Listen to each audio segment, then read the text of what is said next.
मां की ममता अनमोल है। कोई भी मां का प्रसंग पढ़े वह कहानी आपके दिल को झकझोर कर देगी। यह कहानी मां का बेटे के प्रति प्रेम पर आधारित है। जब बच्चे मां का प्रेम समझने लगते तब तक देर हो जाती है। यह कहानी आपके दिल को छूने वाली छोटी कहानी में से एक है। चलो शुरू करते हैं।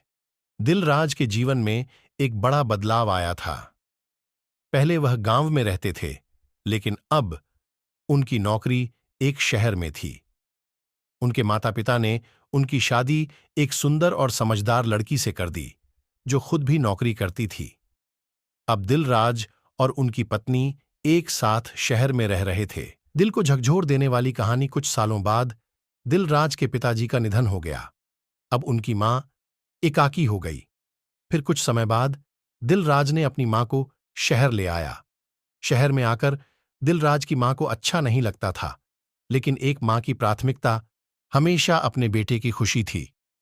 दिन रात वह दिलराज और उनकी पत्नी को समझाने की कोशिश करती रहती थी, लेकिन उन्होंने चुपचाप सब सुना लिया। एक दिन दिलराज की पत्नी को जल्दी ऑफिस जाना था, इसलिए वह जल्दी में घर छोड़कर चली गई। फिर दिलराज भी जल्दी में ऑफिस पहुंचा। कुछ समय बाद उनकी मां ने देखा कि उनके बेटे ने अपना खाना घर पर भूल गए हैं। मां का दिल को झकझोर हो गया। मां ने बिना देर किए फटाफट ऑफिस पहुंचकर उनके पास कुर्सी पर बैठ ली, क्योंकि कंपनी में बाहर जाने की अनुमति नहीं थी। दिल को छूने वाली छोटी कहानी बेटे को परेशान नहीं करने के लिए मां ने फोन नहीं किया, बल्कि मैसेज किया। लेकिन दिलराज अपने काम में बिजी थे और मैसेज पर ध्यान नहीं दिया। मां ने बाहर इंतजार करते हुए कई घंटे बिता दी और दिलराज का कोई जवाब नहीं आया। मां की चिंता बढ़ गई। फिर दिलराज ने गुस्से में उसे डांटते हुए कह दिया कि उसका यह शहर गांव नहीं है और उसकी मां को मनमानी नहीं करनी चाहिए। मां ने खाने का टिफिन दिलराज के पास पहुंचाया और दिलराज का दिल झकझोर हो गया।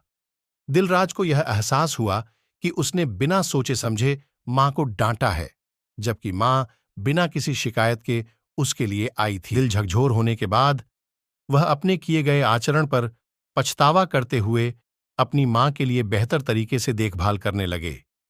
इसके बाद मां को शहर भी अच्छा लगने लगा। दिल को झकझोर देने वाली कहानी से दिल को छूने वाली छोटी कहानी से सीखने मिला कि जो बच्चों बड्ढा होकर मां और पिता का सम्मान और आदर करता है, उसके घर में शांति होती है। मां का खुश रखना साक्षात भगवान को खुश रहने के बराबर है।